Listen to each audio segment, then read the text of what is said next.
He's been described as one of the most influential conservative thinkers in the United States. Best-selling author, political commentator, and filmmaker, Dinesh D'Souza. Why does he believe the United States is in the midst of committing national suicide? And who does he blame for the undoing of America's founding values? It's all next on Politicking.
Imagine the unimaginable. What would the world look like if America did not exist? Welcome to Politicking. I'm Larry King. New York Times best-selling author Dinesh D'Souza joins me here in studio. His latest book is entitled America, Imagine a World Without Her. He is co-writer and director of a documentary by the same name, which will be out July 2nd, and we'll see some clips from that during the program. Why this title? Because I'm an immigrant to America and from India. I grew up in Bombay. I came to this country at the age of 17. I've written 12 books. This is my 13th book. And I realize as I look back on them, I've written books on education, civil rights, on capitalism. They're all in some ways about America. Because as an immigrant, I think I have a dual perspective. I see America from the inside. I've grown up here. I went to college here. But I also retain a little bit of that outsider feeling of America, in which I'm always comparing America to other cultures, to the rest of the world. And I think that dual perspective informs all my writing. And the idea of a world without her would leave the world where? Well, we'd have a tremendous space between the oceans. Well, right. The Atlantic or Pacific would be a giant, beat the Indian Ocean. There are different ways for America not to exist. So if a meteor had hit the continent and vaporized it 10,000 years ago, there would be no America. But here's another way. If a British sniper had shot George Washington and the American Revolution had gone down, there would be America, the landmass. There'd be people here, but we wouldn't have an American Revolution, an American Constitution. This America would not exist. We'd be Canada. We'd be Canada. Or if Hitler got the atomic bomb. Remember, Hitler had the most sophisticated bomb project under Werner Heisenberg. He would have dropped it, and America would not be the way it is now. So the reason I'm asking these questions is I'm thinking forward. What would the future look like if America begins to recede in importance? To me, as an immigrant, it's a terrifying idea. Why? Because America has meant so much in the world. America is something very special in history. A new sort of form of government, a new lifestyle, a new American dream. Nobody else has a dream the way we do in America. And as an immigrant, that's what I came here for. And it's sad for me to see that this America, this dream, I think is shrinking a little bit today. But haven't we overcome some of our faults? We've overcome, hopefully, racial bias. We've overcome inequality for women. We've created we're a pretty great place. And where do you see that diminishing? Where are we not great? First of all, it's important to remember the things we overcame weren't our things. So, for example, slavery was going on all over the world, right? There was slavery in India, slavery in China. Greeks and Romans had slaves. American Indians had slaves long before Columbus. So what is uniquely American is not slavery. What's uniquely American is we're the only country to fight a big war in which 600,000 people died to get rid of slavery. Nobody else has done that. I mean, we overcame it. Right. And the reason we did that is because right from the beginning, there was the principle of all men are created equal. So even though it wasn't being practiced, it was nagging on the American conscience, and ultimately a whole bunch of white guys who didn't have slaves went to their debts to end slavery as an institution. Let's discuss some current issues. I'm anxious to read this, and we're going to show clips of it. I imagine there's more books coming from you, Denise. You're not going to slow down. The book is America, Imagine a World Without Her. It's also going to be a major motion picture, right? A documentary, obviously. Now, this is new for me. I did the film 2016, which is about Obama's history, and I thought, look, Obama's important and interesting, and so is Hillary, but the big topic here is America, and what has America meant to the world. So the new film is called America, and it's out in theaters for the July 4th Independence Day weekend. Good timing. Good timing. We'll get to some political subjects and parts of the book, too. What's your thoughts on the release of the American prisoner in exchange? I think it's just a terrible idea, and the question I'm thinking about is, why would someone do that? You know, you have these hardened Taliban commanders, and they're clearly guys who have been captured in shooting wars against America. They're very anti-American. Now, you might say that's a price worth paying to get an American back, and I understand that.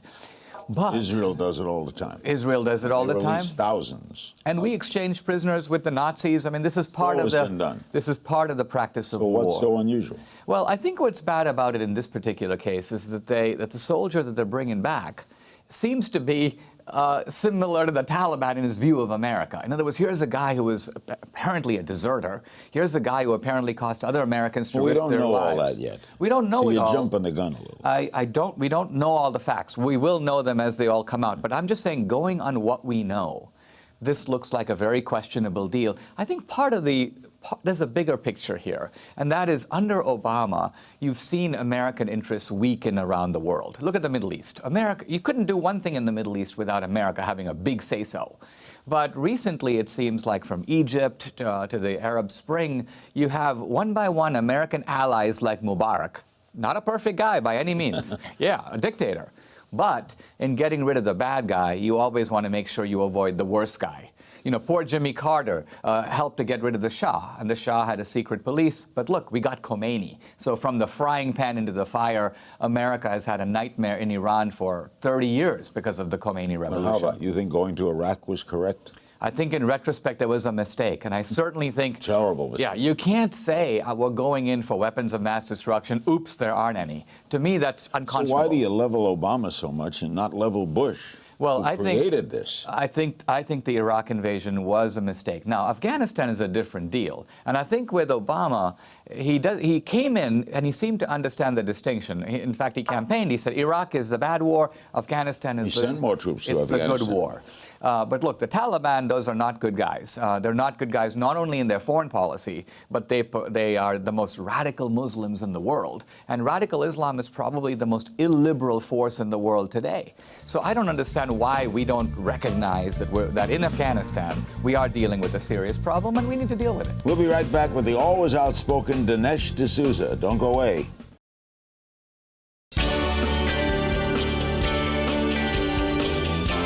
How do you react to Obama's statement that America is a hammer, but all problems aren't ants?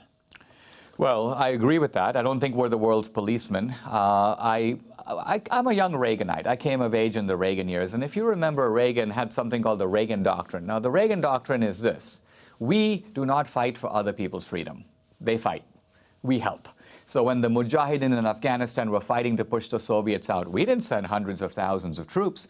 We just sent some advisors. We gave them some Stinger rockets to shoot down Soviet helicopters. So I think America should be careful in committing the use of force, but we should be a friend to liberty around the world. In today's Republican Party, where would Reagan be? I think Reagan wouldn't be a Tea Party. He would be baffled because I think, to me, the Republicans today are really out of it. In fact, they're in a little bit of a huddle here. How do we take back the Senate? You know, the left recognizes that this is a much broader argument about America. So the left is marching through education, academia, the media, Hollywood, influencing young people, and so shifting the goalposts of the culture. Meanwhile, the Republicans, I think, are fighting in one corner of the battlefield. So part of what I'm trying to do, I'm a think tank guy. I've been mainly writing books. But the reason I'm making movies is I said, listen, I want to join this big American argument. I want to get out there, talk to ordinary people. And so films are a way to reach millions of people. Are you virulently anti-Obama? I'm not virulently anti-Obama because I sort of understand Obama. I mean, to me, Obama and I have traveled opposite paths. I'm a third world guy who's embraced America. Obama is an American-born guy. That's where the birthers are wrong. He's born here. But because of his dad and his unique background, growing up in Hawaii, Indonesia, his multiple trips to Kenya, I think he has embraced a sort of a third worldish or global ideology. So the two of us have sort of gone in the opposite direction. I admire him. Doesn't make him anti-American. He just has a different philosophy. He has a different philosophy. I never say that he hates America or that he's But you said he wants American power to shrink. Right. Why would he want it to shrink? Why would anybody want a power to shrink? Well, I'll tell you why. Let's say I'm a believer in, let's say not I, Obama. Obama believes in global justice. So Obama believes that the West got rich through colonialism, invading and occupying these poor countries. Obama says, why should America, which has 5% of the world's population, enjoy 25% of the world's wealth?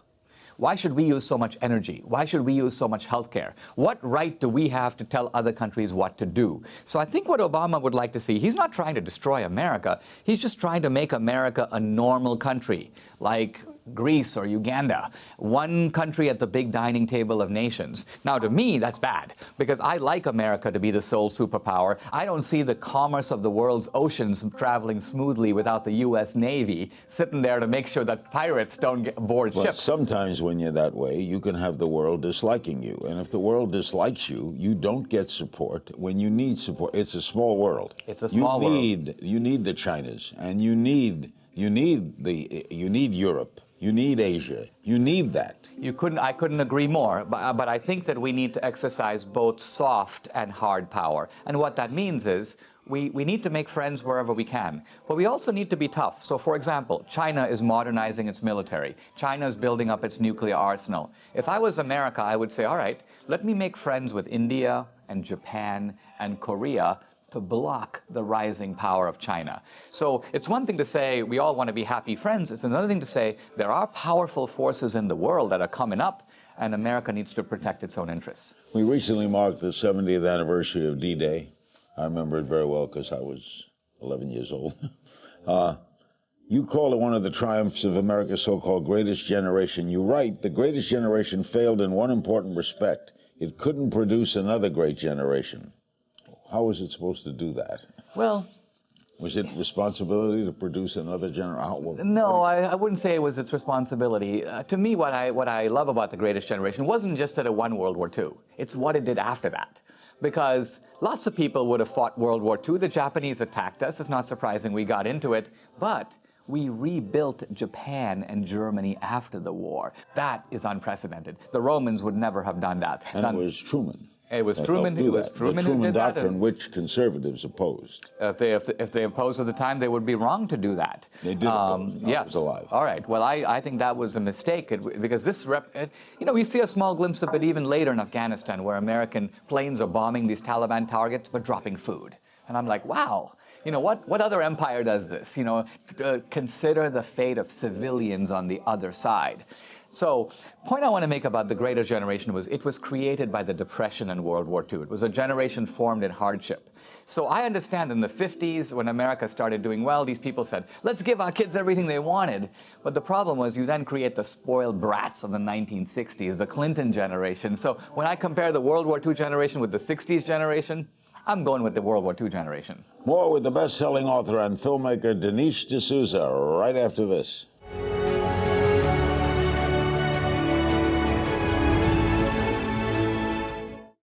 In 2009, Barack Obama was asked, do you believe America is unique? Do you believe in American exceptionalism? Obama said yes. But then he added something odd. He said, I believe America is exceptional in the same way that the Brits believe Britain is exceptional, or the Greeks believe Greece is exceptional. So in a sense, Obama was undercutting his previous answer because obviously if everyone thinks they're exceptional, the implication is that no one really is. So American exceptionalism, which the founders believed in, has become controversial in our time.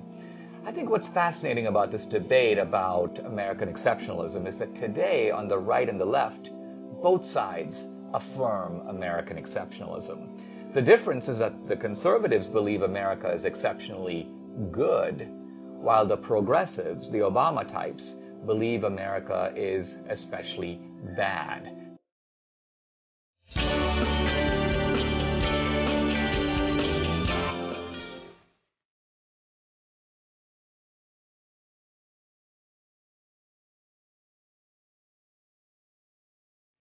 I love America.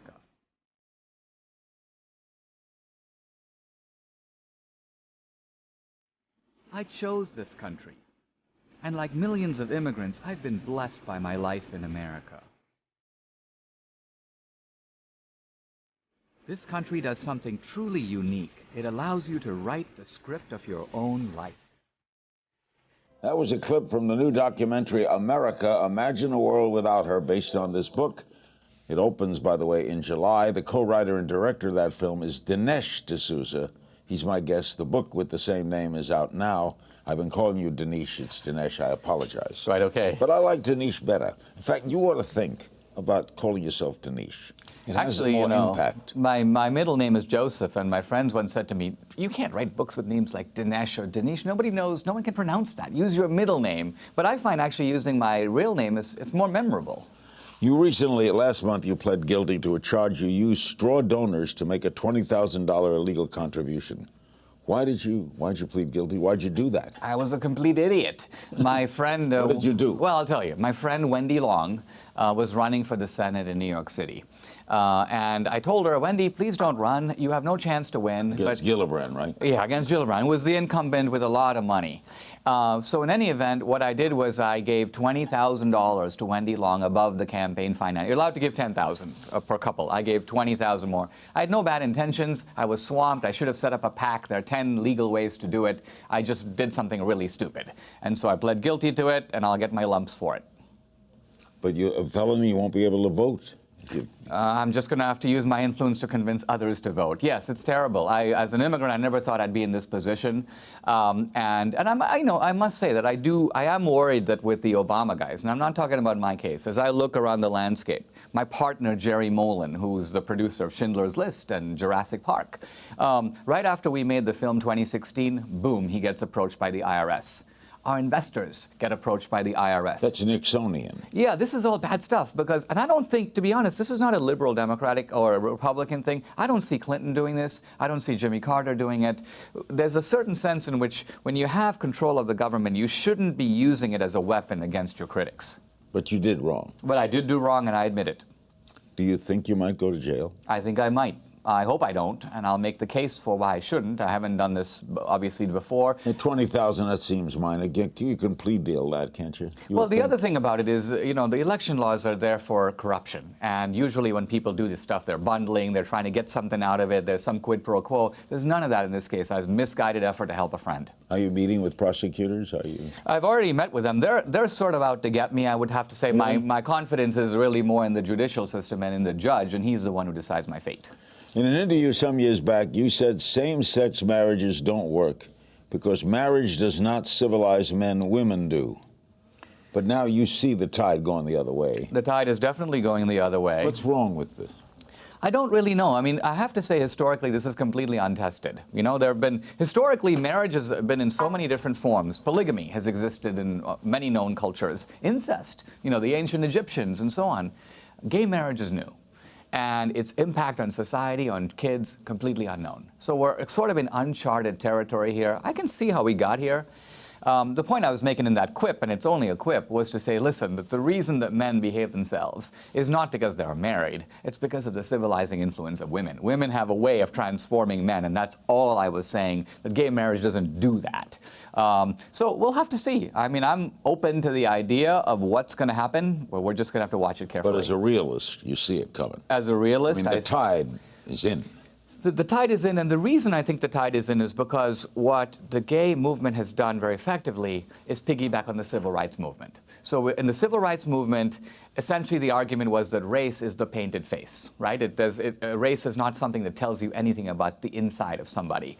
And so race established the non-discrimination principle, allowing other groups to piggyback on it and say, well, Many blacks resented.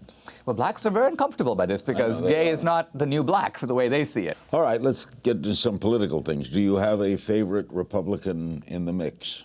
I don't. In fact, I've been a little bit alarmed at the quality of the Republican candidates over the past 20 years. It seems to me the party has been inept in picking strong candidates to run against the Democrats. It's a big country. They exist, but somehow they're not being fielded, and it must be something about the process that's not coughing up the right guys. If the Tea Party has such impact, so a candidate who might be able, let's take a Jeb Bush, he might not be able to win the primaries.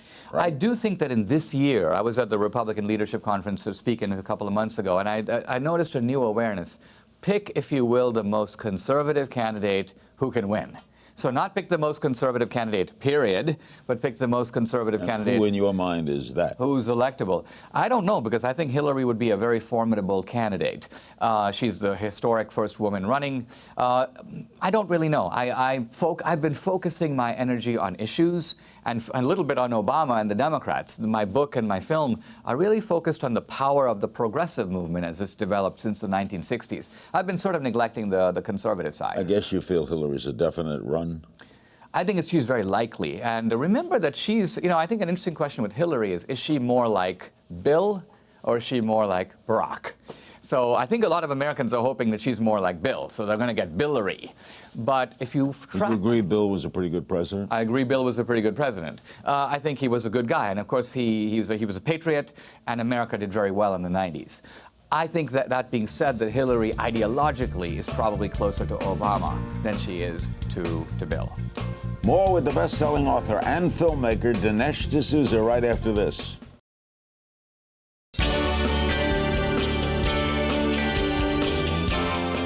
She was an effective Secretary of State? I think that she was an effective Secretary of State, but she was an effective Secretary of State under a bad leader. So, in other words, an effective Secretary of State will carry out the mission that is just like an effective commander in the military will carry out a mission, but it needs to be a good mission in order for it to leave us better off. So she failed, or she succeeded, or how? Well, she succeeded. What did she get, an A or B? Right, she succeeded operationally. It's a little bit like if I were to say Reagan succeeded, in arming the Contras, right? But if you think arming the Contras was a bad idea, his success won't matter to you. In fact, you'll count it as a failure in the big picture. That's kind of my point. I think Obama's foreign policy has been very bad for America. America's weaker today than it was when he took office. But Hillary has, I think, been effective in carrying out his wishes. One of the areas the Republicans appear weak is in immigration. And some progressive, George Bush has tried to change the immigration laws. You were an immigrant. Yes. Is your party behind the times? No, I think that both parties are wrong on this. I think the Both parties? Yeah, both parties are wrong on this because the Democratic Party is undiscriminating in its idea of let everybody in. In fact, there's even a scandal now about the idea of going to other countries and telling people, listen, if you show up with your kid, they have to let you in. You're a helpless case and so on. So the lawlessness on our border. I was down at the border, Larry, just about 2 months ago and talking to a border guy. He was saying, look, with today's technology, look at the NSA surveillance. We have great surveillance. We can see people coming over the border. And he said, I went to my supervisor and I told him, our cameras are recording all these guys coming up the border. And the supervisor goes, move the cameras. Meaning, we don't want to show the American people what we're allowing to happen. So this is bad stuff. Now, the Republicans, I think, where they're mistaken is this is a country built by immigrants. The immigrant spirit is totally American.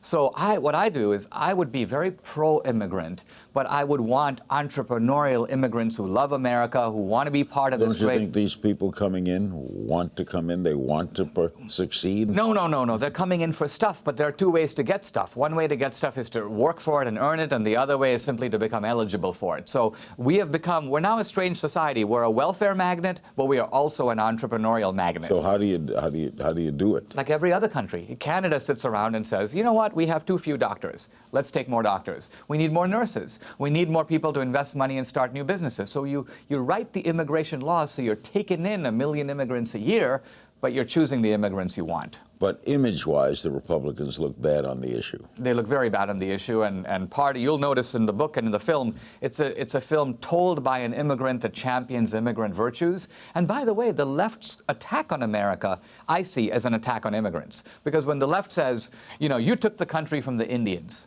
who took the country from the Indians? Not the rich 1%, not the guys living in mansions on the East Coast. It's poor immigrant, penniless settlers who went out west. They had no land. And here's this vast country. They fought the Indians. They took the land. Who took half of Mexico from the Mexicans? Immigrants, Irish guys who went down south. They fought the Mexican War. So the left is kind of disingenuous. They're saying, we're attacking the 1%. No, you're attacking the immigrants. Well, how do you feel about the concept of the Second Amendment? How do you read it? I can read it my way, you can read it your way. Well, my way, I don't know. I mean, that's a strange one for me. I grew up in a society where no one has guns. If you basically want to conduct a robbery, you have to use your kitchen knife. Seems logical to me. Seems logical to me, but I also come to this country and I look at it and I study it historically. I recognize this is a settler country. It's a pioneer country. The guys who went out west, there was no police to protect them. They needed guns. No, but they don't need them now. They would argue with you about that. They would argue that having a gun is a big deterrent for someone who's going to pull a gun on you. I interviewed the head of Scotland Yard once. He could not believe that an American could get a handgun. He saw no use for an American to have a handgun. It was inconceivable to him. Wouldn't we be better off if there were no handguns? None made. You couldn't get one. There were no right. Criminals can't get them, we can't get them, you can't get them. There are no handguns. That would be a wonderful idea, but that would be like saying, wouldn't the world be better off if nobody had a nuclear bomb? Yes, it would. Yes. Yes, but that's a fantasy because even if we could do that, the knowledge of how to make a bomb exists. And so the guy who made 3 bombs would then be king of the world. But the world is very unsafe when you outlaw something and no one has it, but a few guys can get it. Because then those guys have power over everybody else. So, for example, if China has 300 nuclear bombs, as they do roughly about now, in that kind of world, it's very dangerous for America to go down to 300. Because in a first strike, they could wipe out most of our arsenal. When you start thinking like that, well, then Iran says, wait a minute, Israel's got nuclear bombs. We better have nuclear bombs. Correct. So then you say, Iran has nuclear bombs, we better have nuclear bombs. So everybody has to say, we better have nuclear bombs, and soon you have a world with nuclear bombs. And when you have that, someone's going to shoot it off. Could be a good guy, too. Correct. And under a threat. No, that's absolutely right. You know that since the Cold War, that the American military plays war games every day. Every day. To think about what those contingencies look like. I'm terrified by the power that science has given us to obliterate the planet. By the way, not just nuclear bomb, chemical weapons. There are so many technologies today. You wish that you could turn away human nature and not do that. But somebody's building something somewhere. Yeah. Are you, therefore, optimistic or pessimistic? I'm congenitally an optimist, but I'm also a realist. And so, you know, if you look at the cover of this book, you see an interesting sight. You see the Statue of Liberty, and you I see like the cover. There's a storm that's kind of pulling it apart, but the torch is held up high. So there's a foreboding element to it, but hey, I'm not giving up on America. The great lawyer Edward Bennett Williams, I asked him once if he was an optimist or a pessimist. He said, of course I'm a pessimist. I'm smart. Thank you, Dinesh. It's my pleasure. Great having you with us. Good to be on the show. The book is America, Imagine a World Without Her. It's out now. And the documentary with the same name hits theaters in July. My thanks to Dinesh for joining me on Politicking. For my viewers out there, I want to hear from you. Join the conversation on my Facebook page. Share your thoughts on Twitter by tweeting at King's Things and using the Politicking hashtag. And that's all for this week's Politicking.